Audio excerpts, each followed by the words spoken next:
بالله من الشيطان الرجيم بسم الله الرحمن الرحيم قال الله تبارك وتعالى في القرآن المجيد والفرقان الحميد واعتصموا بحبل الله جميعا ولا تفرقوا واذكروا نعمة الله عليكم إذ كنتم أعداء فألف بين قلوبكم فأصبحتم بنعمته إخوانا.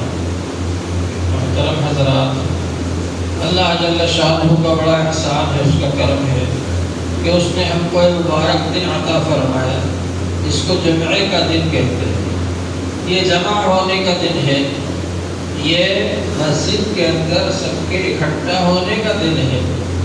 اس دن سب لوگ ایک مسجد میں جمع ہوتے ہیں، جمعے کی مسجد میں، جامع مسجد میں، اور وہاں آ کر کے سب لوگ ایک امام کے پیچھے نماز پڑھتے ہیں اور خطبہ سنتے ہیں، اور اس خطبے میں بتایا جاتا ہے کہ ہفتے بھر کیا کرنا ہے، اور پھر اس کے مطابق ہفتے بھر تک عمل کرتے ہیں۔ اس لیے خطبے کی اتنی اہمیت ہے کہ حضور پاک صلی اللہ علیہ وآلہ وسلم نے ارشاد فرمایا اذا خرج الامام فلا صلاۃ ولا کلام۔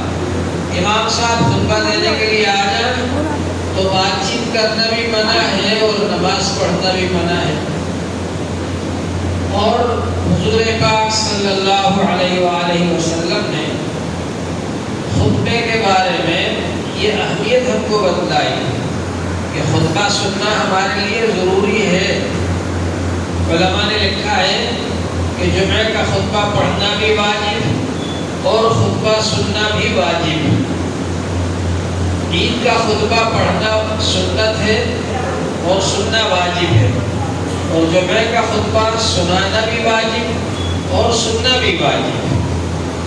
تو اللہ جل شانہ نے ہم لوگوں کو یہاں پر جمع فرما دیا، یہ اللہ کا احسان ہے۔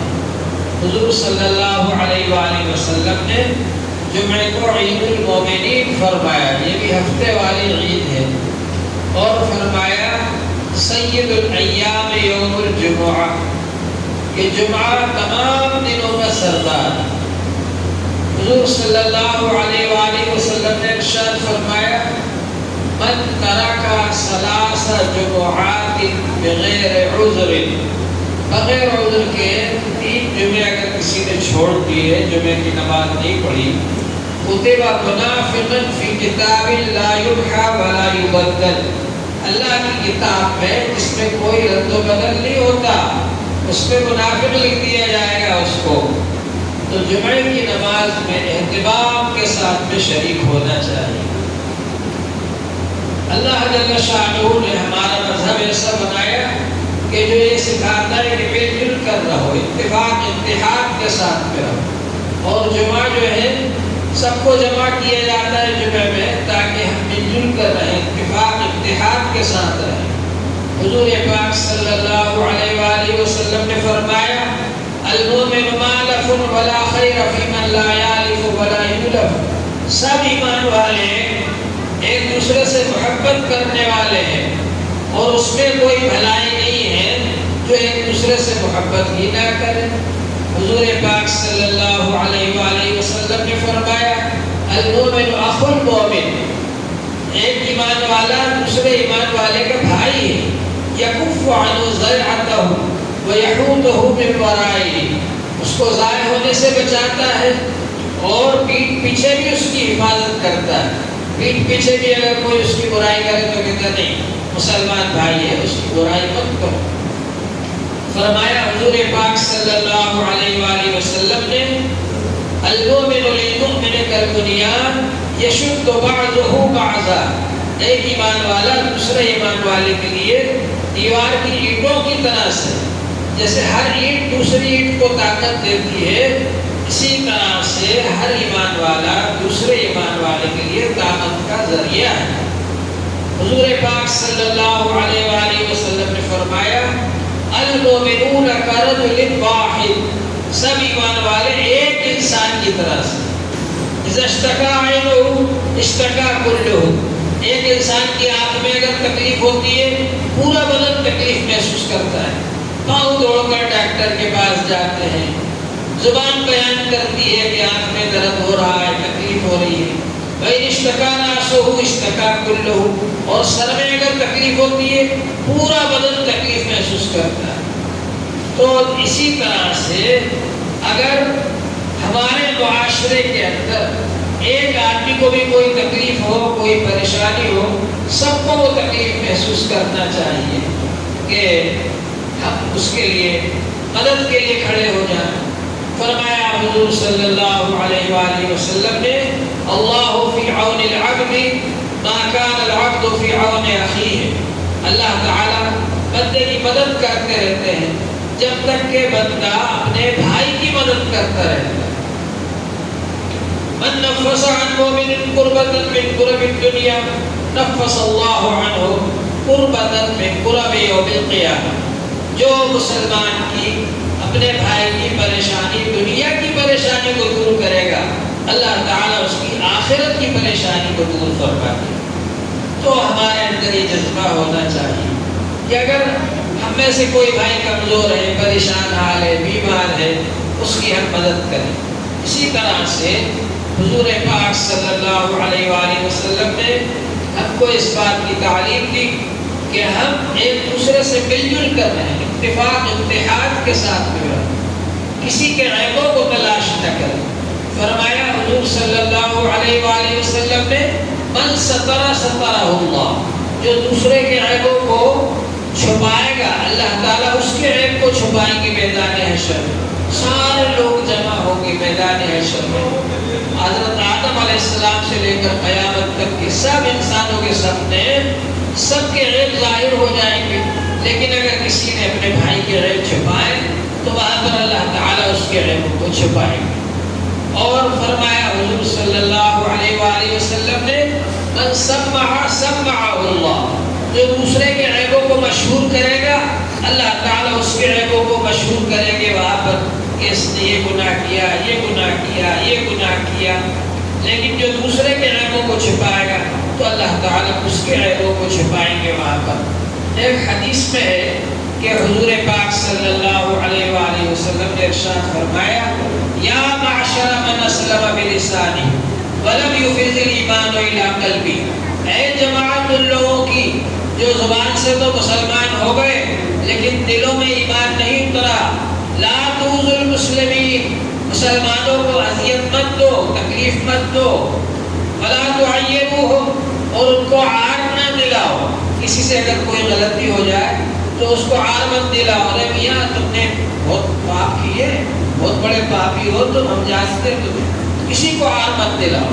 ولا تعیروہم ولا تتبعوا عوراتہم، لوگوں کے عیبوں کو تلاش مت کرو.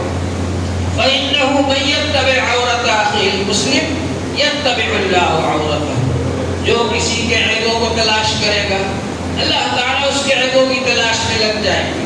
ومن يتبع الله عورته يفضحه ولو في جوف رحله، اللہ جس کے عیبوں کی تلاش میں لگ جائیں گے اس کو رسوا کر کے چھوڑیں گے اگرچہ اس نے وہ گناہ اپنے گھر کے اندر کیا.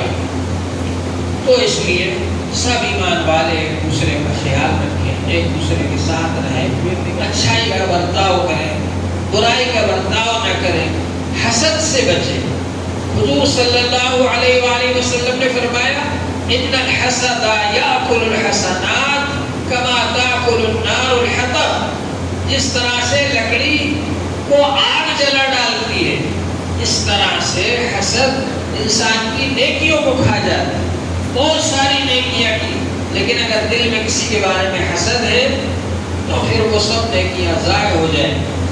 حضور صلی اللہ علیہ وآلہ وسلم نے فرمایا تم جانتے ہو حالقہ کیا ہے؟ صحابہ نے کہا اللہ کے رسول اب تو حالقہ اس کو کہتے ہیں جو نائی کے پاس اس طرح ہوتا ہے جس سے بال ٹوٹ دیتا ہے. فرمایا حضور صلی اللہ علیہ وآلہ وسلم نے کہ میری امت کا حالقہ شحنہ ہے، کینہ، کسی کے بارے میں دل میں کینہ رکھنا، بغض رکھنا، یہ شحنہ ہے اور یہ حالقہ ہے. یعنی جس طرح اس طرح سے بال صاف ہو جاتے ہیں اس طرح انسان کی نیکیاں دوسرے کے بارے میں اگر بغض رکھے گا، کینہ رکھے رکھے گا، کپٹ رکھے گا، وہ ختم ہو جائیں گے۔ تو ان سب چیزوں سے بچنا چاہیے اور اپنے آپ کو چھوٹا سمجھے، دوسروں کو بڑا سمجھے۔ آپس میں اتفاق اتحاد کیسے پیدا ہوگا؟ ہر آدمی اپنے آپ کو چھوٹا سمجھے۔ من تواضع للہ رفعہ اللہ، جو اللہ کے لیے اپنے آپ کو چھوٹا بنائے گا اللہ اس کو بڑا بنا دے گا۔ ومن تکبر وضعہ اللہ، اور جو تکبر کرے گا، اپنے آپ کو بڑا بنائے گا، اللہ تعالیٰ اس کو ذلیل کر دے گا۔ تو اپنے آپ کو چھوٹا سمجھے، سب کو اپنے سے بڑا سمجھے، تو پھر اس طرح آپس میں معاشرے میں اتفاق اتحاد پیدا ہوتا ہے۔ حضور صلی اللہ علیہ وآلہ وسلم نے فرمایا لا یؤمن احدکم، تم میں سے کوئی اس وقت تک کامل ایمان والا نہیں ہو سکتا حتی یکون ہواہ تبعا لما جئت بہ، یہاں تک کہ اس کی خواہشات میرے لائے ہوئے دین کے تابع ہو جائے۔ حضور صلی اللہ علیہ وآلہ وسلم جو دین لے کر آئے، ہم میں سے ہر آدمی یہ چاہے کہ بس میں اسی کے مطابق عمل کروں گا، جو بھی مسئلہ مجھے معلوم ہو جائے، جو دین کی بات معلوم ہو جائے اللہ والوں سے، علماء کرام سے، میں اس پر عمل کروں گا۔ ہر آدمی اگر یہ چاہے مسئلہ حل ہو جائے۔ لڑائی جھگڑے کہاں ہوتے ہیں؟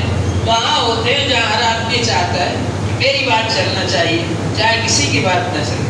گھروں کے اندر جھگڑے، ہر آدمی چاہتا ہے میری بات چلے، چھوٹا بڑے کی بات ماننے کو تیار نہیں، بیٹا باپ کی بات ماننے کو تیار نہیں، بہو ساس کی بات ماننے کو تیار نہیں، بیٹی ماں کی بات ماننے کو تیار نہیں۔ آپس میں جھگڑے ہوتے ہیں، اختلافات ہوتے ہیں۔